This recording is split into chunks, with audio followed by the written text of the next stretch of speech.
저 아가씨가 왔어요. 저기. 여기. 이거 됐어? 들어와. 여러분 모두에게 함께 하시기를 바랍니다. 성경 말씀을 잠깐 보겠습니다. 에베소서 6장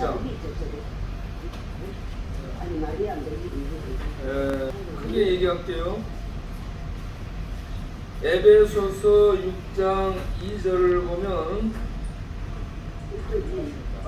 에베소 6장 1절 2절 봐요. 자녀들아 주 안에서 너희 부모에게 순종하라. 이것이 옳으니라. 내 아버지와 어머니를 공경하라. 이것은 약속이 있는 첫 계명이니 이로써 네가 잘되고 땅에서 장수하리라. 또 아비들아 너희 자녀를 노엽게 하지 말고 오직 주의 교훈과 훈계로 양육하라. 아멘. 아버지 부모와 자녀 관계를 말씀하면서 첫 번째로 부모에게 순종하라 했습니다. 순종하는 것은 그 말씀을 듣고 복종하는 겁니다. 이 순종하다라는 단어는 히브리어에서 쉐마인데 이스라엘에게 하나님이 말씀하시면서 들으라 할 때 사용했던 그런 단어죠.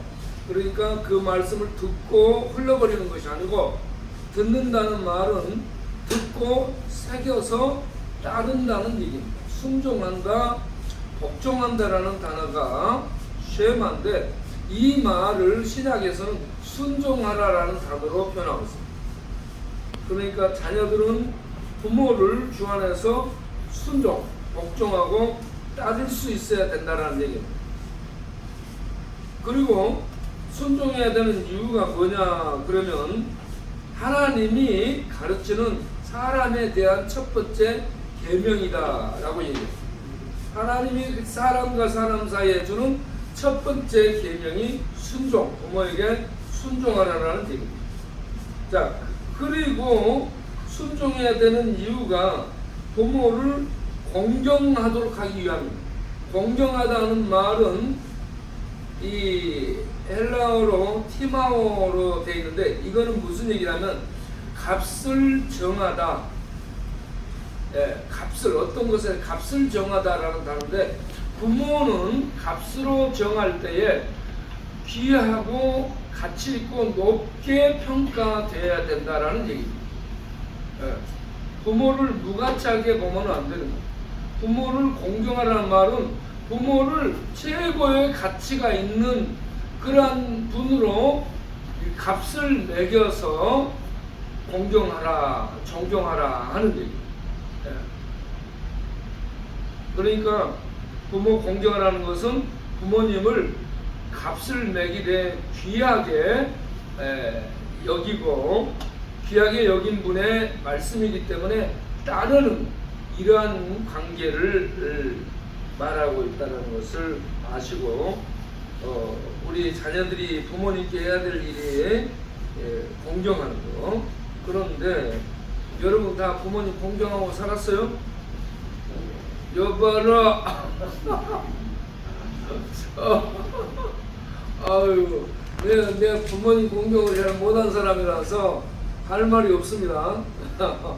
그러니까 우리가 앞으로 부모님을 잘 공경해야 자녀들이 부모를 공경합니다. 우리가 공경 안 하고 자녀들한테 공경 안 하면 자녀들은 절대 안 따르거든요.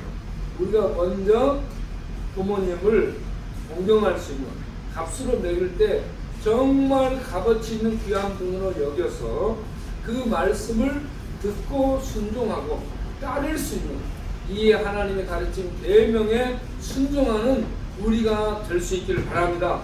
그럴 때 자녀로부터 공경을 존경, 이 오너는 명예를 주다라는 얘기고요. 리스펙트는 존경하다라는 얘기거든요. 그러니까 값으로 매겨서 귀히 여기는 영광을 드릴 수 있도록 그렇게 살려면 우리가 잘 살아야 된다는 얘기. 그렇게 해서 자녀가 교육을 받게 될 때에 자녀가 부모를 공경하게 될 줄 믿습니다. 그런데 한 가지 더 말씀드리면 이 인간의 관계 속에 부모 공경의 관계를 가지고 하나님과 관계 속에서 다시 연결해 말씀하는데, 요한복음 5장을 가서 보게 되면은 요한복음 5장에 23절에 이렇게 말씀. 이는 모든 사람으로 아버지를 공경하는 것 같이 아들을 공경하게 하려 하심이라. 하나님 아버지를 공경하는데 공경이라는 단어를 씁니다. 하나님 아버지를 유대인들은 최고 가치를 두는 거예요. 그래서 하나님 아버지를 최고 가치를 두고 공경하듯이 하나님 보낸 하나님의 아들을 그렇게 가치를 두고 공경하도록, 똑같이 공경하도록 하기 위함이라 하는 얘기. 자, 그런데 이렇게 하나님을 공경하는데 하나님의 아들을 공경하도록 하는 것은 뭐냐 그러면 24절에 구원과 관계돼요. 구원. 그래서 24절에 뭐라고 얘기하면, 내가 진실로 너희에게 이르노니 내 말을 듣고 예수님의 말씀을 듣고 나를 보내신 하나님을 믿는 자는 영생을 얻었고, 하나님 믿는 것은 하나님 말씀 듣는 겁니다. 하나님 말씀 듣는 것은 하나님 보내신 아들 예수를 믿는 것이 하나님 말씀 듣는 거예요. 그런 자는 영생을 얻는다. 영생이 복입니다, 여러분. 부모 공경하면 이 땅에서 복을 받아요. 물질의 복, 잘되는 복, 장수의 복을 받습니다. 관계가 좋기 때문에 복을 받게 돼, 이런 복을. 그런데 하나님을 공경하고 하나님 말씀 공경한다는 것은 하나님의 말씀을 듣는 거예요. 하나님의 말씀을 듣는 것은 하나님이 아들을 구원자로 보냈다는 얘기. 그걸 받아들이는 것이 하나님 말씀을 듣는 거예요. 아들을 구원자로 받아들이면 뭘 선물로 받아요? 따라서 합시다. 영생, 구원, 구원을 복으로 받는 겁니다. 복은, 이 구원의 복은 우리가 노력해서 얻는 것이 아니고 하나님이 선물로 주는 거예요. 그래서 아들을 공경해야 되는 이유가 22절에 나옵니다. 하나님이 아들을 공경하도록 무엇으로 보냈냐? 어떤 시기로 보냈냐면 심판자로 보냈어요.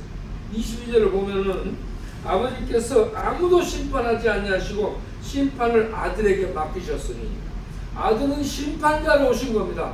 달리 말하면 구원자입니다. 구원자이면서 동시에 예수는 심판자예요. 예? 그렇기 때문에 공경하다는 말은 아버지 하나님의 말씀을 듣다라는 얘기거든요.